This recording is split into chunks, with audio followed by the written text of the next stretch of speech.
What's up, you guys? So you're here today because you want to get a higher score in Beat Saber. So what that really means is every swing you take, you want to get more points on it. So if you're not sure if this really applies to you, next time you play, every time you make a cut, a little piece of number pops up and it kind of goes into like your fail meter, I guess. And if this number is underneath 100 for the majority of your swings, that's the reason that you're not getting a super good score in Beat Saber.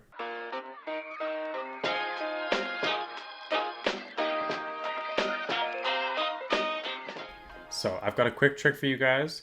It's gonna make your scores go from like 70s and 80s per cut, and we're gonna get them over 100 every single time. It's awesome, super easy, and anybody can do it.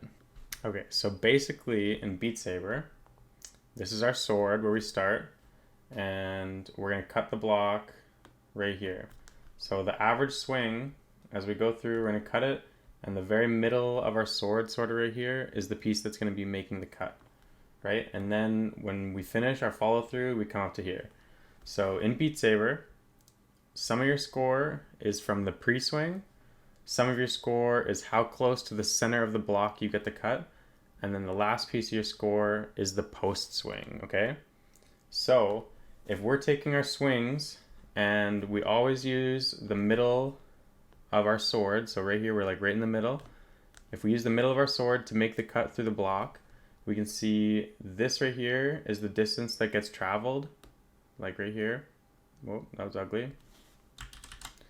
So this is the distance that we travel before we make the cut, and this is the distance that will travel after we make the cut. So with this strategy, what we're going to do is we're going to use the end of the sword instead of the middle of the sword to make the cuts on our blocks. And so if we do that, and if we cut the blocks and they're all out here and we get a relatively close shot to the middle, now instead of this being the distance, this is now the post distance and this is now our pre-distance. So you guys can see the difference just between like this one right here and this one over here. They're like the second one that I've got drawn is so much longer. So this distance, it's going to give you a way better score if your sword travels this far, makes the cut, and then travels that far again, in comparison to it travels this far, you make the cut, and then it travels that far again. So you can see just from looking at the screen, if you use the end of your sword right here, it's going to be 2 times bigger, basically. So you have twice the score. It's going to get you over 100 points every single time. You don't really have to worry about the central cut so much, because you're going to be getting twice the score here, as we see from that extra long swing that you're going to be taking. So let me just clear this real quick.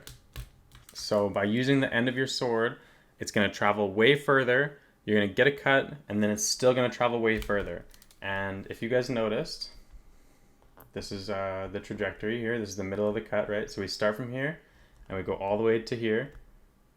If we're using the end, of the sword to do it, the sword is still traveling the same distance, right? So it's going from here and it's ending up here.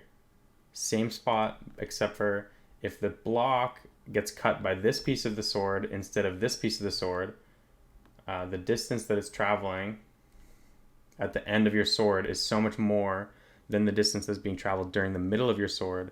So you get way better results.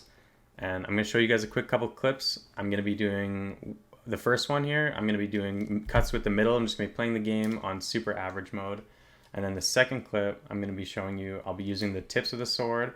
I'm going to try and cut the end of every single slice that I do, and it's going to make my score a lot better. Okay, so for this first song, I'm going to be doing some regular Beat Saber play. I'm just making average cuts in the middle with the sword. I'm trying just as hard. I promise you guys I'm not throwing this one just to make it look accurate for the video.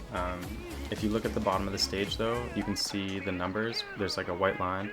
You can see the numbers I'm getting for points per stroke. They're averaging like 70s, 80s. A couple of them go over 100, which is great, and that's probably my average Beat Saber play. So just playing the game, lots of 70s, lots of 80s, missing some notes as usual, you know. And then we get to the end and it shows you my score. I got a few thousand under my top score so far, actually, so I didn't do great that time. In this time, I'm going to be trying to use the tips of the swords to cut every single block. And you can already see the numbers are way, way higher. I'm getting almost 100s on every single one, usually over 100. And the only difference here is I'm cutting the blocks. I'm trying to use the very end of the sword to cut them instead of the middle of the sword. So the timing does feel a little bit weird. If it's your first time trying this, you might miss a few more notes than usual. But in the long run, if you can end up cutting every note with the tip of your sword, you're going to get way more points, way higher score. You're going to be up in the hundreds. And here's my final score. You guys can see I broke my score by a few thousand as well. So it's math, it's science, whatever. It's super easy. If this video helped you guys break any high scores in Beat Saber, comment down below. Let me know how much you broke your score by. If you want to see any other videos, also leave me a comment. Give me a like if this video helped you. Subscribe, and I'll see you next time.